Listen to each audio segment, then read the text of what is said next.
Thank you very much, Member of Parliament and Minister of Government, Mrs. Camille Robinson-Regis, Minister of Planning and Development. My fellow cabinet members out in large numbers tonight, I'll be running out of time, so I wouldn't go down the list. The list has been acknowledged already.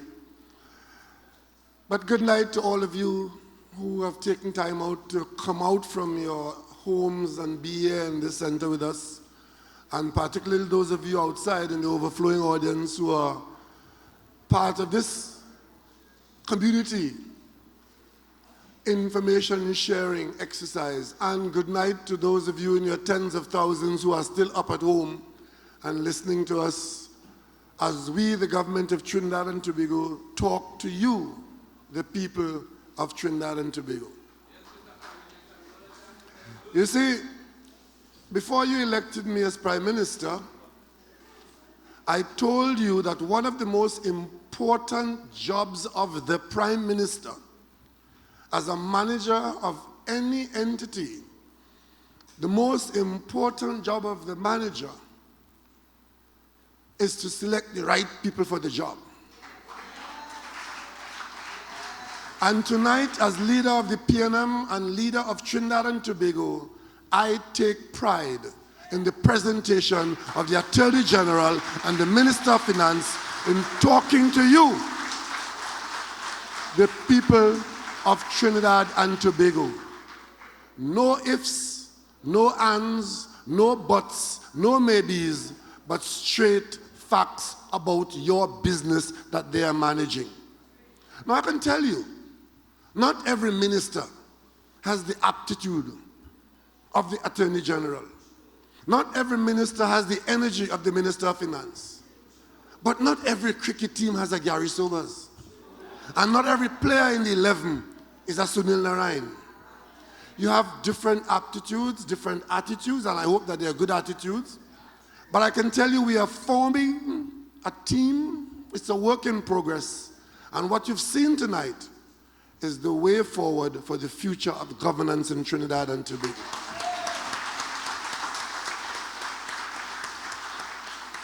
But of course, people of St. Joseph and of Trinidad and Tobago at large, all of a sudden, the people who had a lot to do with us being in government after 5 years of them being in government have all the advice in the world to give us. And I'm putting you on notice that we don't intend to take their advice. Because before we came into government, we told the people of Trinidad and Tobago that we as the opposition, we place our trust, our store in the good common sense of the vast majority of people of Trinidad and Tobago who we believe are intelligent, honest, and right-thinking people who want the best for themselves, their family, and for this country. And we stick to that principle. And on that basis, I make no bones about it. I want no advice from Botiwari, and you know why? You know why? They have lost the ability to talk to us. And I'll point it out to you, know why. But tonight you heard what the Minister of Finance had to say, how he dealt with your circumstances on the edge, because they left us on the edge. And we are now in office now for 7 or 8 months, and they're saying we should fix it. Let me take you back to where we came from. Because we told this country, if you put us in office, things are going to change.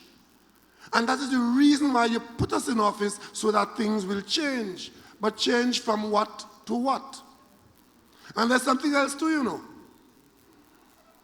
They have a chorus that they're singing, and their friends. We don't want to hear nothing but the past. We put you there. Just tell us about the future. But I am a student of Frantz Fanon. And he says that to ignore the past is to surrender the future. And if you don't know where you're coming from, you can't know where you're going. And if you, the people of Trinidad and Tobago, want to understand what this government is doing and why we're doing it and how we're doing it and who we're doing it to and who we're doing it for, you have to know what's been happening before. And it is because they don't want to be held accountable that they want us to be held accountable. That ain't happening. I spent a bit of my formative years in Jamaica, so I know a little Jamaican lingo. So let me tell you how we go. I saw you go. We will tell you everything you need to know about your business. And who don't like it could lump it. Because if you don't want to know what has happened with your business, then how you will understand why the Minister of Finance had to do what he's doing. I was in Ghana the other day, and I got a communication from the Minister of Finance. And he told me, we're having difficulty paying salaries in the month of May. That is not something that Trinidad and Tobago are accustomed to. Where that came from? The last time a government checked bonds in this country is when the UNC bonds Hochoi Charles checks in the Tobago House of Assembly as part of the election campaign. You remember that story? We don't have that in this, in our recent history. But I'll tell you, talking to some of my Caribbean colleagues at the heads of government meeting recently and elsewhere, one prime minister told me, he says every single day before the government writes a check, I, meaning the prime minister, have a running commentary from the customs and the treasury and elsewhere, even the courthouse, to see how much money they collect for the day to determine what check the government could write in the evening. But that has not been our history. But when a Minister of Finance is now saying it looks as if we will have difficulty paying salaries at the end of the month, because one, the last government put us in this position, and two, our major revenue stream has pretty much dried up. You know what we're in. But there are some people in this country who want to pretend it is not so. And even some of the influence makers are pretending that there are other options which we are hiding from you or we are too incompetent to use. You, the people, know what the story is. And you are reasonable and responsible. And all you're asking for in Trinidad and Tobago is good governance to get the best of the circumstances of Trinidad and Tobago. And this government promises you that. So, Botiwari, on television, carrying on the election campaign from last year. You remember Rowley had no plan, and Kamala had a plan. He's on television this week, we have no plan. So in other words, we're governing vai. Well, let me explain to you what the plan is. The plan is that we will acknowledge that there's a serious gap in Trinidad and Tobago between revenue and expenditure. And therefore, the government will try to close that gap and bring expenditure as close as possible to revenues so we can live relatively close within our means. And that is why when we came in, the new government came in on the 9th of September, don't forget. And those who are advising us what to do now, you must remember the 5 years ended in May last year. The 5 years ended in May last year.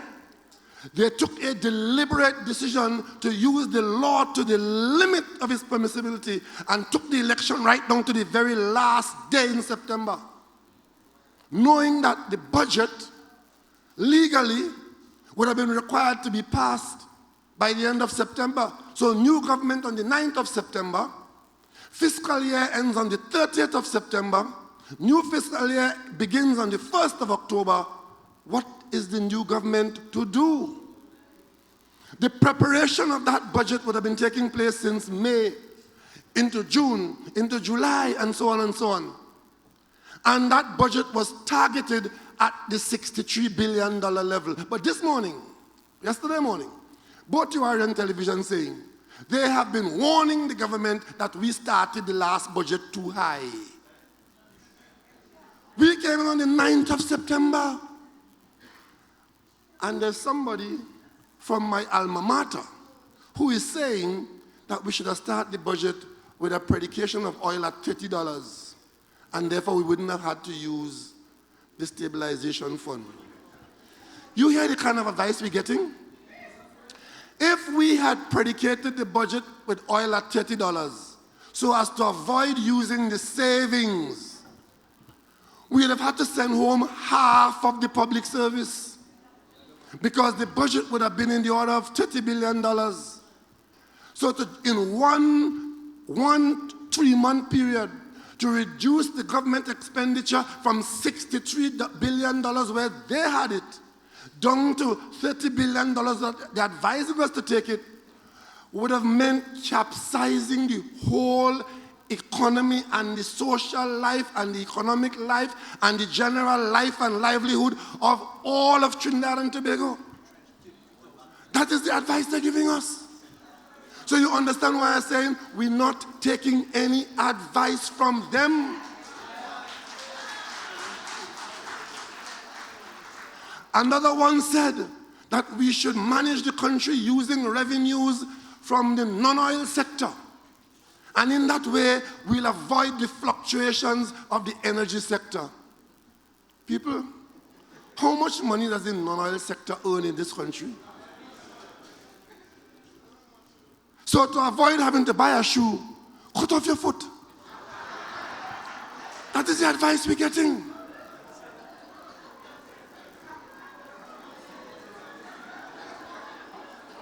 And look who is giving us the advice. People who moved the national budget from $45 billion to $63 billion in 5 years, all of a sudden they know about fiscal prudence. You understand? And I told you about the not paying salaries. Not because we wanted to hide it from you. Because sometimes certain kinds of information, the information itself could have an undesirable effect. You got your salary, you have a government in office that you trust, making the best of it. We don't want to depress you with information about your salary might not have been paid and so on. Because the last government, as you may recall, in 2010, we had a better than expected turnout after the 2009 downturn. We thought we'd have gone into negative. We came out at a 0.4 positive. So we were going in the right direction. The first Minister of Finance of the last government said, you're going to turn the economy around. We said, no, don't turn it around. It's going in the right direction. Keep it going there. He turned it around and spent 2 years, every opportunity he get, he talked this country into a loss of confidence. Treasury empty, Treasury this, Treasury empty, la la la. Remember that story? So sometimes some kind of information, not every time. I mean, there are some people who know they're getting on, you know. But they don't want nobody to tell them. Because the information itself is damaging. They don't want the information. And sometimes you're the last to know. And by that time, the information becomes part of the problem. So we set about to handle your business. It is the government's responsibility to make sure that salaries are paid, not to terrorize you about how close to the brink we are. That's it. But all this advice we're getting from people who should be talking to the police, we're not listening to them. You heard what the Minister of Finance said he kept discovering in his tenure? I'm the Prime Minister. You could imagine what I'm discovering. But we don't bother you with it every day. Let me give you an example. This country paid for offshore patrol vessels. The advisors who are advising us now and want motion in crime and want this and want that, we paid for vessels that were on the way here. They say we don't need no offshore patrol vessel. We're fighting crime on the land. They canceled the contract, take back the money, probably stole it. That went on for 4 years. In the 5th year, they decided to order a ship in China. All of a sudden, we need offshore patrol vessels. Government change, and unbeknownst to the people of Trinidad and Tobago, the government of Trinidad and Tobago was buying a ship. You heard about the one that took on credit from Damien for the election? I am now the Prime Minister. And I go to office, must be 3 or 4 days after I came into office. And I'm told, we got a problem. What is the problem?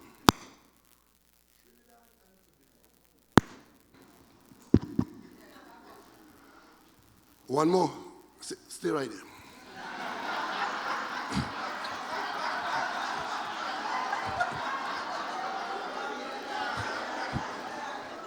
I am told that Trinidad and Tobago has an unarmed warship traveling in potentially pirate-infested waters on its way to Trinidad. I said, what? A Trinidad and Tobago military vessel has sailed from China, is at sea with 30 nationals on board and about a dozen Chinese heading to Trinidad and Tobago. And on the route to Trinidad, that vessel has to pass through waters where there's piracy. So we gotta wake up one morning and hear that pirates have taken control of a Trinidad and Tobago vessel with nationals on board. And not a word was ever said to the people of Trinidad and Tobago by the government that left office a few days ago. What do?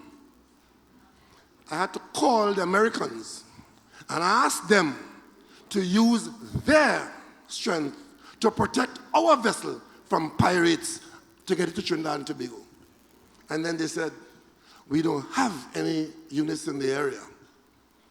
Got to ask them to ask their friends in the area to protect our vessel and our citizens that the UNC and their friends put to sea to travel unprotected to Trinidad and Tobago. And with the help of foreign countries who I want to thank tonight, that Chinese vessel is in Trinidad and Tobago. And our nationals arrived here. Our nationals arrived here safely. So when they want to come and talk to you about giving us advice, we want no advice from them.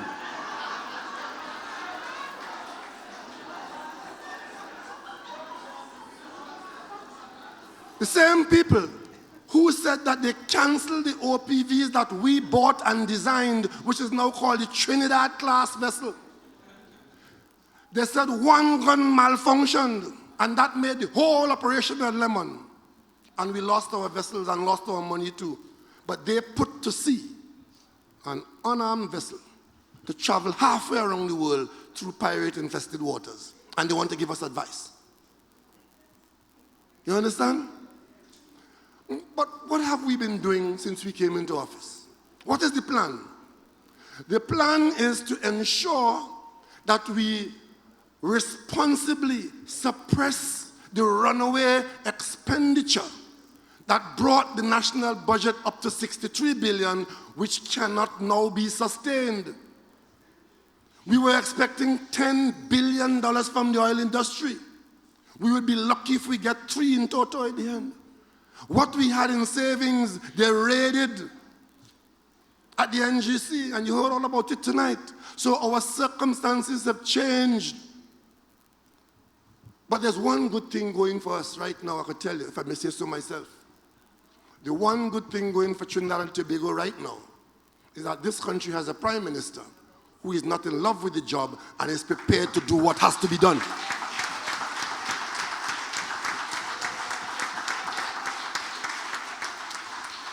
And I saw it go, as my Jamaican friends would say. Because how we intend to proceed is that we don't intend to conduct the general election every year between now and the end of our term. We will conduct the next general election when the next general election comes around. And we'll conduct it on the basis of how we have governed Trinidad and Tobago and how we have damaged, how we have fixed your problem and how we have damaged those who have damaged you. You understand? Because we cannot set about to do what has to be done out of fear. You see, because if you want them back, you could take them back. That is called domestic violence. And there are myriads of examples of women who had men that they should get rid of, but they want them back. But we say, as I told you earlier on, we have confidence in the innate good sense of the people of Trinidad and Tobago, and you know when they're making hasikara. You hear them talking. But as a prime minister I served under, Mr. Manning used to always say, in his own style, they have to say something. What do you expect them to say? Nothing? They have to say something. So, you know, let's get back to the something that they were saying. They're saying that they must be taken seriously. They lived a government on lies, and they have an opposition now on lies.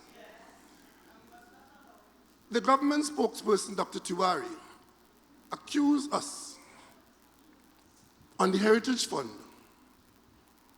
of being less than honest and being intellectually deficient, because everything was in place and all that we had to do when we came in was to walk to the Parliament, because they had agreed to separate the Heritage Fund and the Stabilization Fund into two separate funds.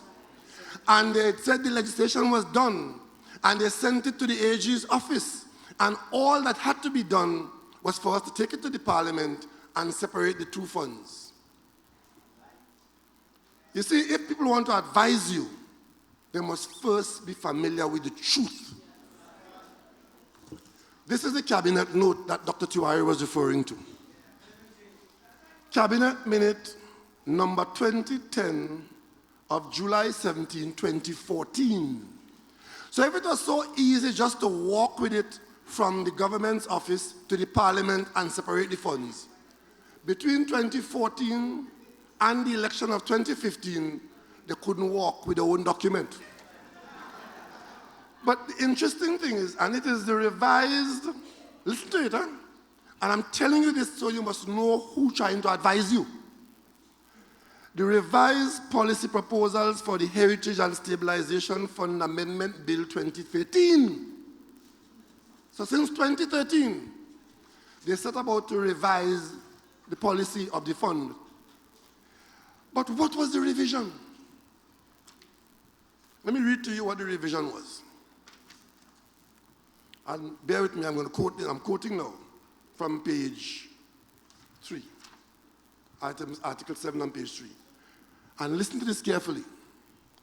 Given the response of the board to the minister advising against the delinking of the fund at this time, the minister proposes to increase the floor even further from 3.5 to 4 billion, which moves the heritage component to within the approximate range of 75% of the total size of the fund. So in other words, they never had any intention to separate the fund. They agreed with the board's position not to delink the fund. Because for some reason, the board that runs the fund is opposed to this view that there should be two separate funds, a heritage fund and a stabilization fund. As it stands now, it is the Heritage and Stabilization Fund, one pot of money. If we separate them into two, The Heritage Fund would be when you have the ability to put into the Heritage Funds, you put it there and you don't go back for it. That's for our grandchildren. Because we use the oil and the gas now, we use some for ourselves in our lifetime, and the Heritage Fund says, put some there for those who are the unborn. But the Stabilization Fund, in that fund it says, if the economy has revenue difficulties as we have now, you could draw down some of that money according to the formula that Mr. Imbert outlined under law. And the Parliament lay out how it should be done, put the formula in place, and there's no need to go back to the Parliament once the conditions are met. But a minister of government of the recent vintage comes on television and in trying to make this government look bad, nakedly misrepresents to you that his government had sent to the AG office. The AG could tell you now if he gets up here that this didn't go to the AG's office. It was just drafted and lying there. And even as it lied there, it was not about delinking the funds. But the man of principles of fairness is trying to advise the country about this government. So you understand why I don't want any advice from them.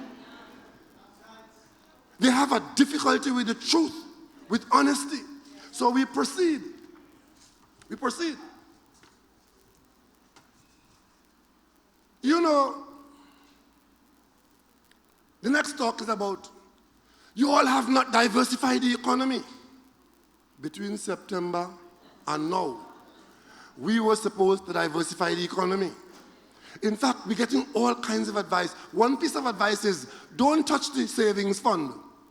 Collect all the taxes that are due. And if you collect the taxes, then you can pay your bills and there'll be no need to touch the fund. Many of you in this room, I'm sure, are on the government's payroll. Suppose the Minister of Finance had proceeded along that option and said to you, Mountain, or is going to say to you, this mountain coming, we are not going to touch the savings to pay you or to service the country and the hospitals and schools. We are going to go out there and try and collect the taxes. And when we collect the tax, we're going to pay you. That is the advice we're getting. That is the advice the experts are giving us. We had 2 amnesties in this country where a lot of the outstanding taxes were paid. And in fact, it has reached the point now some people believe that another amnesty will simply concretize tax collection in this country. That you don't pay a tax at all, especially if you have big tax to pay, because the salaried man, his tax is paid up front on his salary. And you don't pay, and you wait until an amnesty comes around, and they wipe off the interest, and you pay a part of the tax, and you're the better off for it. But how could we deal with the short-term, immediate problem by saying tax collection will do it? Yes, we want to improve tax collection. So we say that we want a revenue authority for the purpose of improving tax collection. The opposition has made it abundantly clear that among all the other things that they will not support is the revenue authority. And we need more votes than the PNM has in the Parliament to bring that improved tax collection in place. So they say already, don't even bother to bring it because we're not supporting it. But they're advising us to go and collect taxes to pay you month by month, chirrup, chirrup. You understand the kind of advice we're getting? And they say we haven't diversified the economy. Where is the diversification that took place under their 5 years? Another story. But let me show you how they diversify the economy. I was going to the Oval one evening, and I stopped as it was drizzling, and a radio station was on. And on that radio station, which wasn't my favorite station, but it was on in the vehicle I was in, a most vulgar and outrageous radio program was on the airwaves called the Ground Report. You all remember that? In that report, it was the nastiest, dirty. As a matter of fact, what caught my attention was how filthy the program was on our airwaves. And I was asking myself, how could this be permitted on the airwaves of Trinidad and Tobago, election or no election? And it was all about me and my father and my mother and this, and I had raped this, and I had done that, and the ground report. And it was being conducted by known felons on the government payroll. Let me tell you how that was being paid for. May 2013, $86,000. June 2013, $100,000. July 2013, $86,000. August 2013, and so on and so on. By the time you come to the April of the following year, $734,000 to the ground report. And before that, continued, September 2014, $45,000. October, $40,000. December, $30,000. And this 2014, May and June, $90,000, $80,000. These payments were being made by the Tourism Development Corporation and the National Lotteries Control Board. Taxpayers' cash being used to conduct that vulgarity of the last campaign. On the state sector, hired to pay CNMG for radio time and TV time, radio time. This is not the payment to the mouthpieces, This is the payment for the radio time to abuse the opposition leader. Paid by NLCB, paid by TDC. They want to know what the plan is? The plan is to put an end to this.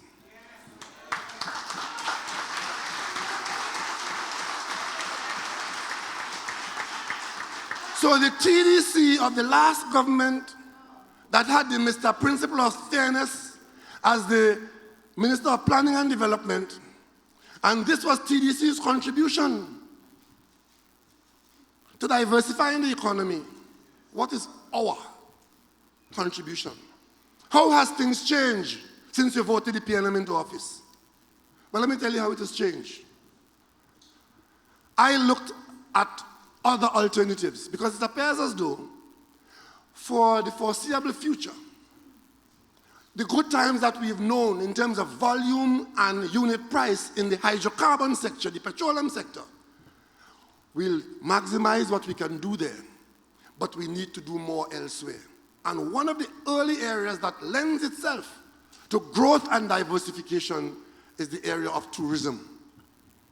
And given the fact that our production in oil has fallen so dramatically, and that gas prices don't appear to be going up in the medium term or the long term, we as a people, if we want to maintain the standard of life we've been accustomed to, and to grow our economy, and to give our children a future, we have to find additional sources of foreign exchange. So, we look at the Caribbean. We are part of the Caribbean. The Caribbean is a destination. From the Bahamas right down to Icacos, that's the Caribbean. And some of the best foreign exchange earning in the Caribbean, you'll find at Sandals, Bahamas, Antigua, Jamaica, and St. Lucia, Grenada, Barbados. And we have said, why not Tobago? Tobago is a part of it. So we took steps to present Tobago as a potential site. And we have already had, based on the work we have done so far, we have already had a presentation by Sandals to the Cabinet of Trinidad and Tobago, and a presentation only Wednesday gone to the THA in Tobago, and we move forward now with respect to negotiations for 750 rooms in Tobago to make Tobago a real destination. As soon as we conclude those negotiations, and I expect that they will be concluded, And we set about in Tobago to place on Tobago that kind of tourism plant, which is a partnership between the state and a brand name that is worldwide and world class. For the first time, Tobago will become a real Caribbean destination.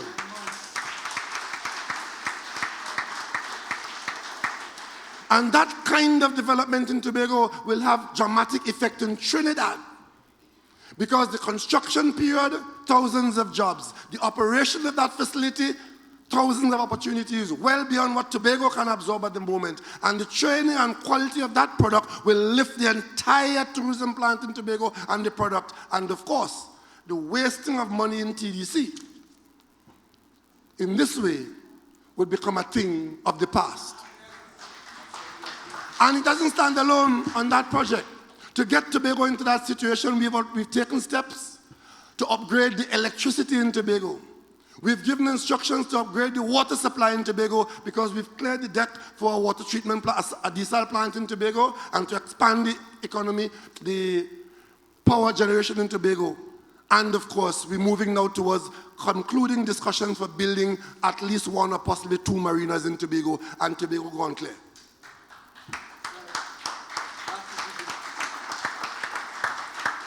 Today, there was a demonstration in Tobago today. Crystalline Moore and Delman Baker organized a demonstration in Tobago to make noise about people who they claim have lost their jobs because we have closed down a company that the UNC had formed in Tobago to try to employ people to undermine and duplicate the work of the Tobago House of Assembly. I want to tell Delmon Baker and Crystalline Moore tonight, we went to the polls in Tobago and we told the people of Tobago that that duplication and that undermining of the assembly put us in office and we will close it down. And we are men and women to our word in the PNM and we have closed it down.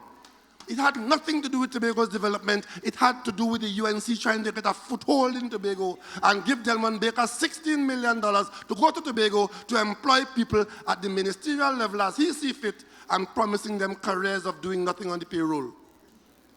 Well, we have closed that down. And as I told you, when the time comes to fight the election, we will fight the election on election day. We're not fighting it now. We'll do what has to be done. We'll do what has to be done. But we're not offering Tobagoans that kind of work.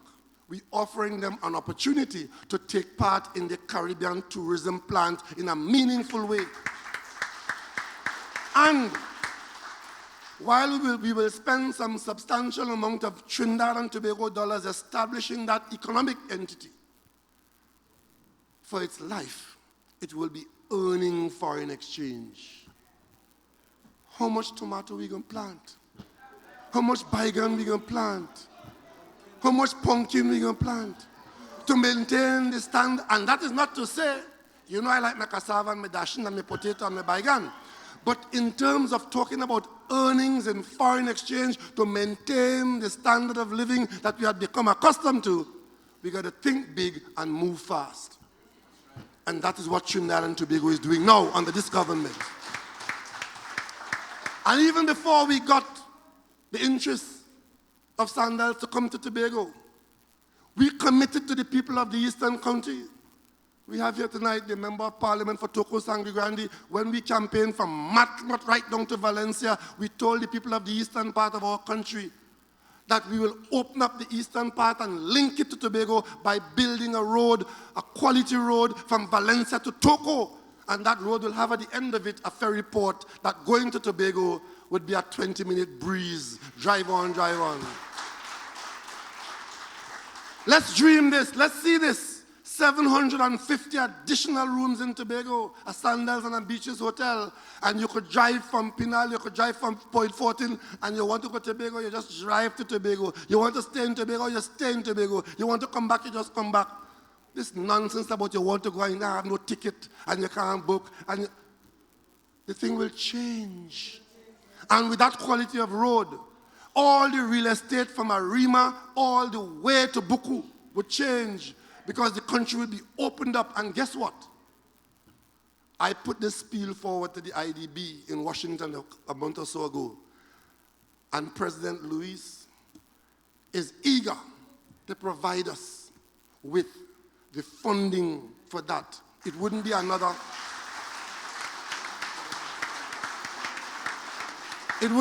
point 14 fiasco where you start a highway, a road with no money. And all you have is a contractor and a government ring and finger, and you don't know who's the ring and who's the finger. So, as I speak to you now, the evaluation of the proposals from the consultants are in, and the Minister of Works advised me today that by the 1st of July, the consultants who will be hired to plan the route and do the conceptual designs would be on the job. And of course, by the end of this month, the consultants who are reviewing the design for the road around Sangre Grande towards Manzanilla, the Manzanilla to Wallafield Highway, that is a major construction project where the consultants are coming on board just to do the review of the old plan to make sure the plan is still valid and to put the connection from Komuto to Manzanilla, and we have 2 major highway projects in the east. Opening up the country in that part and changing the face of the east and the northeast and Tobago. That is what this government has been doing, and that is the plan. So we do that. And we ensure that when we embark on a project, that there's funding in place, that the procurement process is best practice, and this thing called corruption, we want that to recede into the background and away from the life and governance of Trinidad and Tobago. We are taking steps, because if we use IDB money to do that project, port and ferry port and road in Valencia, IDB project, we have to use IDB procurement process. In fact, the IDB has told us, so excited are they about trying to get us to get that done, that the money we intend to spend now on the preliminaries, the IDB is prepared to pay that money. So my colleague here, the Minister of Planning and Development and the Minister of Works and Transport, they are talking to the local IDB office to ensure that we are together on that, to ensure that the IDB offer to pay those funds would be done, and we can quickly move to the stage. Of course, all of this is what we've been doing for the last 6 months. But if you listen to the advisors, nothing happening. You know what's happening?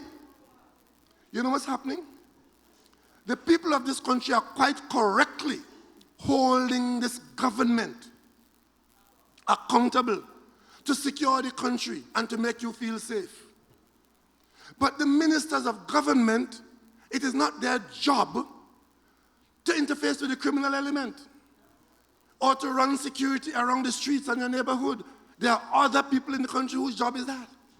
It is our job to ensure that the men and women in the police service, and most of them are hard-working people who are giving their best to Trinidad and Tobago, but God knows there are too many of them who are not measuring up. I mean, look at what we're hearing tonight. Look at what you heard tonight.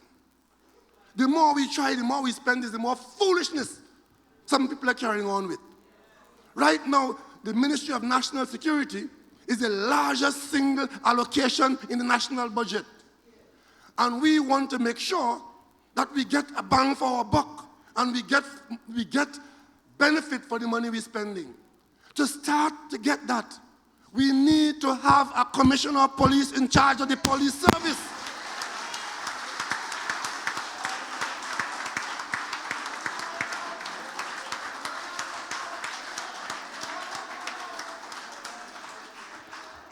Where the hell did you ever hear a part-time general ever win any war? You know, I like my history, you know. In World War II, the British had to face the Germans in North Africa. And they had to win that because Germany was on a roll, and they keep giving General Auchinleck more and more tanks, more and more men, and Churchill asking him, when are you going to attack? When are you going to attack? And Rommel keep coming further and further east, and Cairo was in danger. And if Egypt fall, the British Empire would have been in danger.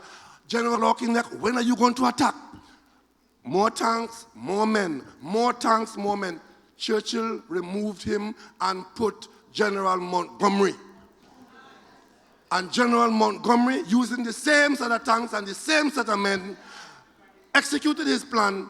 And when he was on top of Rommel, he said, "By God, Rommel, I read your book."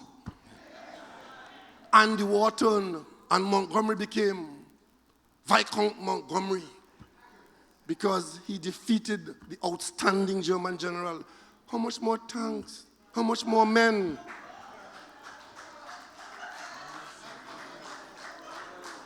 And then we changed the order to start the process.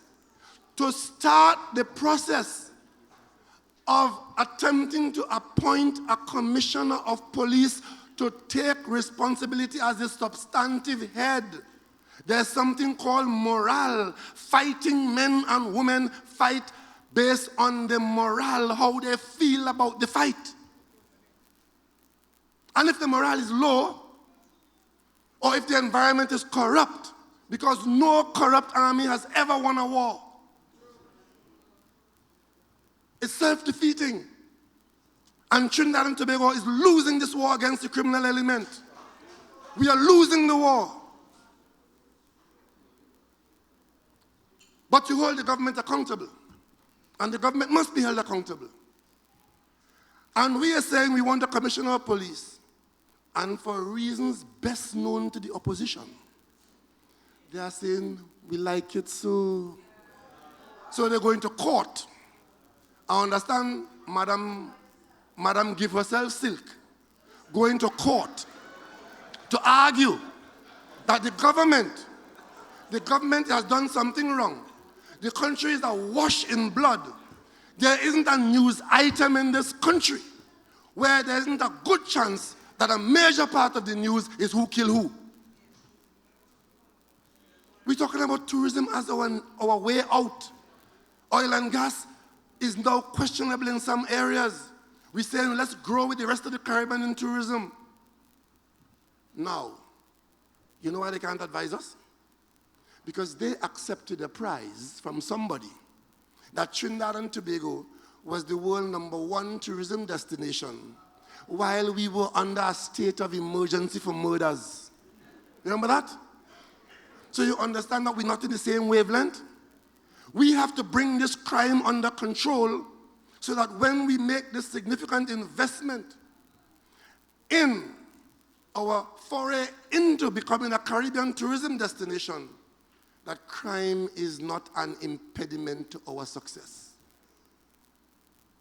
Why is it that anybody in this country has a problem with the SSA not being confined to 2 or 3 crimes, but being allowed to take responsibility for eavesdropping on criminal intent and a number of areas of criminal conduct which are strangling us now?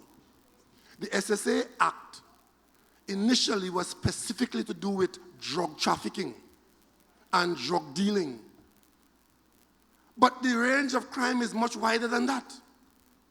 Why is it it's okay to listen about them selling marijuana and public cocaine, but if they're planning murder and kidnapping and mayhem, we don't want to hear? What kind of common sense is that? And they want to advise us that that is how it should be. We don't want no advice from them. We're taking the advice from you, the people. And when you have had enough of what we have done, you know exactly what to do. You know what to do. Because this country, if we don't intervene and turn this country around from where they were heading, crapo, smoke, we pipe.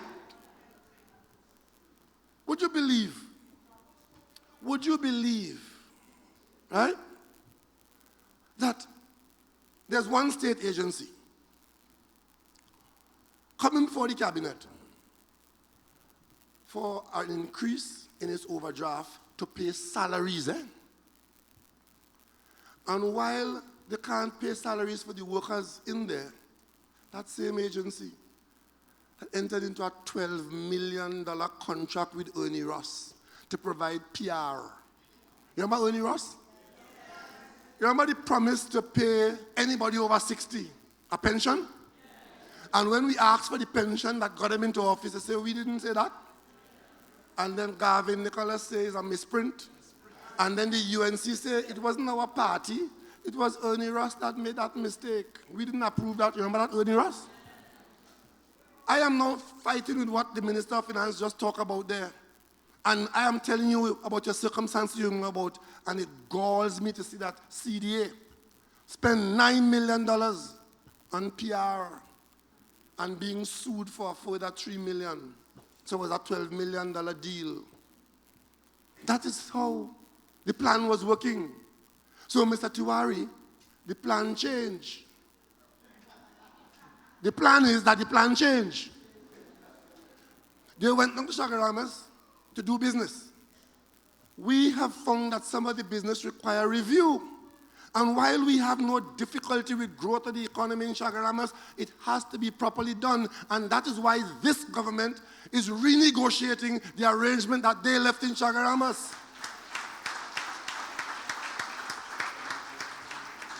That is the plan. And when we understand that at CNMG, where the publishing and broadcasting lottery for 21 years, for 21 years, you know where they join, those of you who play lotto and whatever you play, in the state company, in the state building, those who just went out of office found it necessary and found a way to bring that activity outside of the government's premises, and it ended up falling in the minister's lap for $35 million for a 5-year period. And of course, they're telling us that, oh, we can't stop the contract. Well, I'm instructing the Attorney General tonight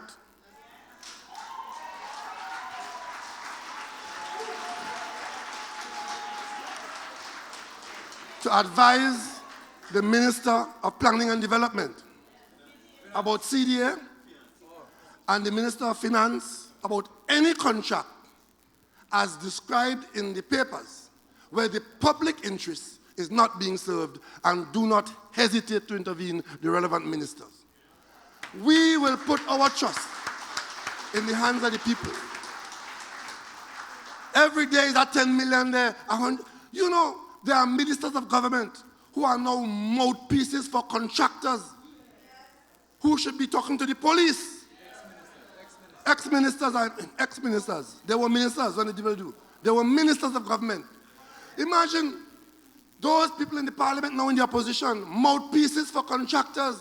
The government owe contractors hundreds of millions of dollars. Yeah, right. What they're asking us to do, what they're advising us to do, is just pay. Just pay.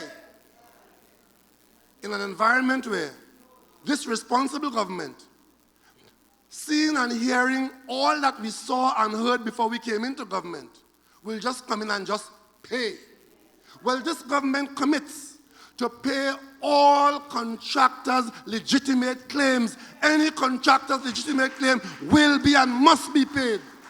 But when you do the audit and you find that it is not up to mark, well, Talvik won't pay. And of course, if there's a contractor who believes that the government's approach or the agency's approach is wrong and you owed money and not being paid, there's a mechanism for handling that. And that mechanism is not Rambachan in the parliament shouting to pay them and pay them and pay them. If you did work and you're not paid and the government doesn't agree that you're owed, you simply approach the court. If you have documentation that the work was done or the goods were supplied, you approach the court and you get paid with interest. We don't want to go down that road because the court process is long and drawn out. But when you come and tell me a contractor is owed $800 million, you ask yourself, how was that incurred? How was that incurred? And under what management system did those who award those contracts incur those debts if they didn't have money to pay? How? And of course, we are being advised. We're being advised to pay OS. being advised by a member of the parliament in the opposition who was the minister who oversaw the removal of the state's protection clause where you can't fire OAS because they go bankrupt. They took that clause out. But enough is enough. I have instructed the relevant minister to take the relevant action to bring that Point 14 highway to a head. That is the plan. Mr. Tiwari, there is a plan. And the plan, every step of the way, is to protect the public interest. And as we do so, this dark night that we're facing with respect to the loss of our revenues, because of the fall in oil and gas price, because of the debts that we've mounted, and of course,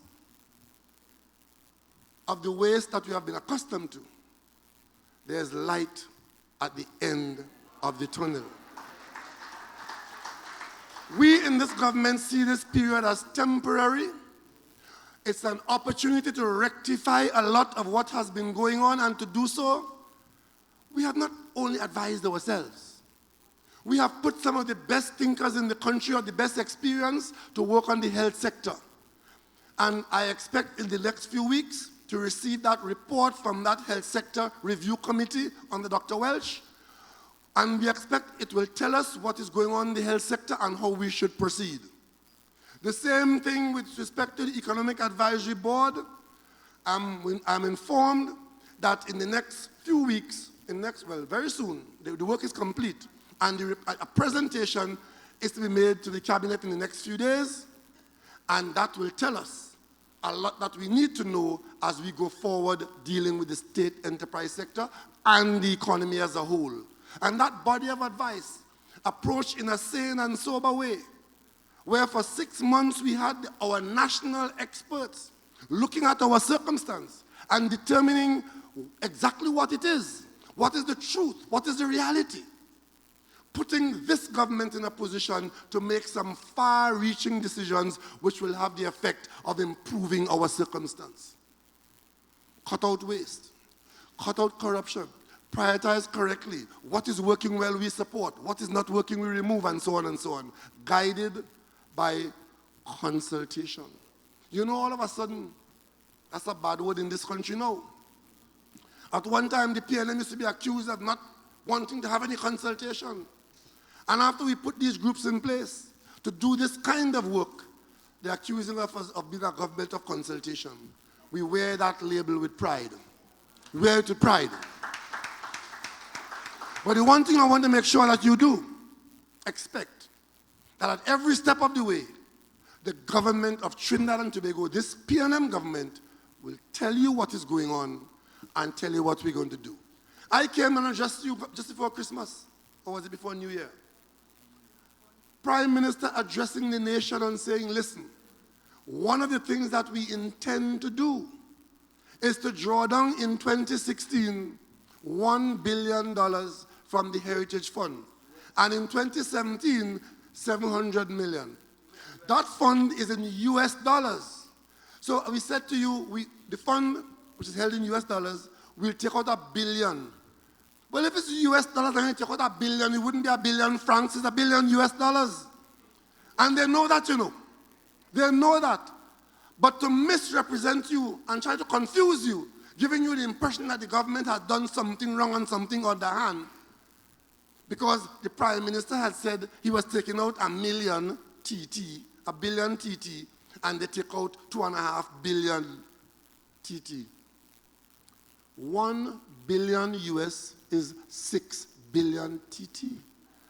So if we take out 2.5 billion TT, and we take out far less than we say we're going to take out, and why is there this effort to try to make you feel that if we have to take out money from the fund, we have to hide to do it and do it secretly?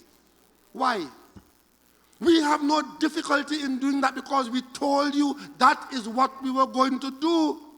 It was the government that raised the issue of taking out that money from the fund. So therefore, people of Trinidad and Tobago, there is no issue on that count.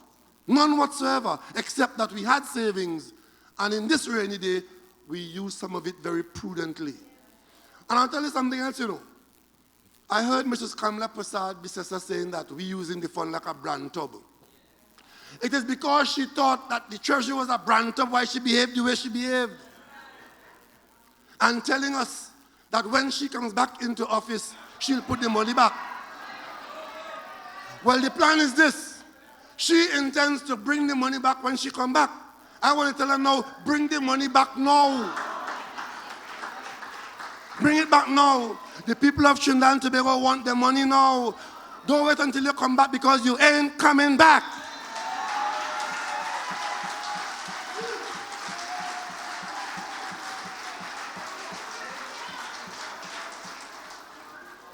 And all this stupid talk about the speaker and the speaker in the house. This is a woman who contrived a motion in the house to move a substantive motion that was never moved anywhere in the world. 112 years. It never happened nowhere in the Commonwealth. She moved it in the Parliament of Trinidad and Tobago to put the opposition leader out of the Parliament. And they come to the Parliament and they file a motion asking for the Parliament to debate life fund and something else without notice. The Speaker said it doesn't qualify under this standing order of no notice, but it will qualify under the standing order of 3 days notice. The work of the Parliament. The work of the Parliament. So it's quite all right for her to put out the opposition leader. And while I'm on this score, I've told my lawyer to tell the Parliament, I want my money.